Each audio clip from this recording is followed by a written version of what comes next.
So hey guys, in this video I want to talk to you about paying yourself first. If you haven't been paying yourself first, let me know down in the comments below, why haven't you been paying yourself and what are you doing to pay yourself? And if you are paying yourself, how did you get started paying yourself? Let me know down in the comments below, guys. First of all, guys, when I started my journey to creating wealth, I had no idea what the concept meant. I had no clue how to get started, and I didn't even have any money to pay myself. So I thought it was useless to even try. But I'm going to share with you guys why it's important, how to get started, and then some tips to help me develop the habits of paying myself first, even if I didn't have a lot to begin with, guys. So the reason that you want to pay yourself first, guys, is because, as I mentioned, if you're an employee, guys, you don't even see your whole paycheck. As soon as it gets direct deposited into your account, the government has already taken their portion out of your check in the form of taxes. And then you've got creditors and everybody else wanting a piece of your paycheck as soon as you get paid, guys. And there's people out there who will pay their paychecks before they even pay themselves first. And then if you're continually paying people before you pay yourself first, then chances are all your money is going out the door and you're not even having any left over for yourself. And you may go years without paying yourself, guys. I went over 40 some years without paying myself first because as soon as I got paid, all my money would go to creditors, and then I never had anything left over. And if I did, guys, I didn't have a routine in place. So I would find myself spending all my money and then living paycheck to paycheck because I was just waiting for the next paycheck. And then the same thing would go because I never developed any good habits or anything to help me pay myself first. So if you're not paying yourself first, guys, you want to pay yourself first. Otherwise, you're going to end up like me, broke at 50 and trying to catch up for retirement. And it's never a good thing. So guys, if you are new here, my name is Susan Velez. And on this channel, we talk about making more money, saving more money, and just being smarter with our money so that we can catch up for retirement, especially if you're late like me. So we've already covered why you want to pay yourself first, because everybody gets a piece of your paycheck. And if you don't pay yourself first, you're going to end up years down the road wondering why you didn't save for retirement, why you don't have an emergency fund or anything like that. So now let's talk about where to save your money.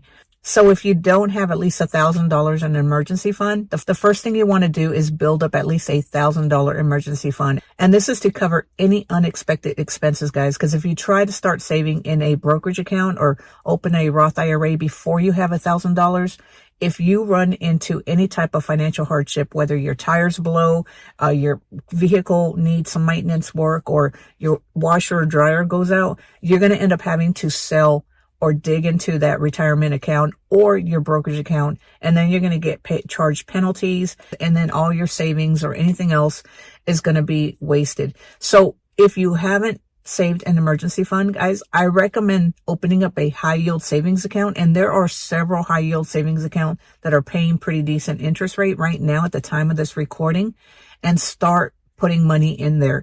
Even if you can only do 10, 20 bucks a month, guys, it doesn't matter. Every penny adds up, especially if you don't have anything built up right now. And then once you have at least $1,000 in an emergency fund, guys, then you can start contributing to a Roth IRA. Or if you're already contributing to a Roth IRA and you max it out every year, after you max out your Roth IRA, guys, you can open up a taxable brokerage account. And if your income doesn't allow you to contribute to a Roth IRA, guys, look up online how to do a backdoor Roth IRA, because there are plenty of videos that will walk you through the process of how to contribute to a backdoor Roth IRA. I don't have that issue because my income is not that high. But if you do, guys, find a way to contribute to a Roth IRA, even though you don't meet the income requirements that the IRS has put in place. Another place you can put your money, guys, if you already have a taxable brokerage account or you're already saving through a retirement through your employer and you have a Roth IRA, what you can do is start a sinking fund and save for vacations or a new vehicle or any type of maintenance that you might need later on down the road. So that way, when something does come down the road, guys, you don't have to worry about touching your brokerage, your retirement, or your emergency fund, because that's what we do with our upcoming vacations. Whenever we want to take a vacation, we start saving for it every year because we know that we want to take at least 1 to 2 vacations per year. So we have a separate bucket inside of our Goldman Sachs account. And what we do is we use that bucket for our vacations. We also have one set up for Christmas and anything else that we know that we're going to have coming down the road, that we're going to have expenses that we don't want to pay, or we're not going to have the money to pay in a chunk. We start saving for it over time in a sinking fund. So make sure that you do that, guys. That's another way you can start saving money for anything that you plan on doing. So that way you don't have to worry about breaking the budget or ruining your budget just to go on vacation or just to buy something that you've really wanted to buy, but yet you don't have the money to do that. So make sure you do your research, guys, on where to put your money, on how to set yourself up for the future. And also, guys, one of the best ways to do this, if you have a hard time logging in, or if you just don't have, or if you just haven't developed that habit of paying yourself first manually, you can set this all up on automated contributions. That way you don't have to worry about logging into your bank account and making transfers. Because if you haven't gotten into the habits of doing that, it's going to be really easy to forget. And then before you know it, you're not going to be paying yourself first and you're going to spend all your money. So I know that everybody's financial situation is different. And I know that not everybody earns the same amount of money. And I know that not everybody has money left over after paying their bills, after paying whatever they have to pay. Money can be tight. And if it is tight, I understand, guys. I've been there before. So if money is tight and you're thinking, well, how can I save money when I don't have any money? Because the cost of groceries is so expensive. The cost of living is just so high. I barely make enough to make ends meet. Guys, if this is the case, then you need to go back to your budget. Find out if there's anything that you can cut, anything that you can stop spending on. The important thing is that you have to know where every dollar is going. If you haven't tracked every dollar through a budget or spending plan, then you may have extra money, but you just don't know where it's going. So you have to know where every dollar is going in order for this to work. And guys, if you haven't created a budget, there's tons of videos online that will walk you through on how to create a budget. Find one that works for you, because every budget is different. And some people may not like the word budget because it feels really restraining. I know that's how we felt when we first started our budget. But guys, creating a budget is the only way that you're going to know how much extra you're going to have so that you can start saving and paying yourself first. Now, guys, I know everybody says that you should pay yourself 10% or 20% of your income. I do think that is a goal for you to reach, to be able to pay yourself a certain percentage. But if all you have right now, guys, is $5, $10, or even $20 a month, then start saving that amount. Don't let the fact that you don't have a lot of money stop you from paying yourself first.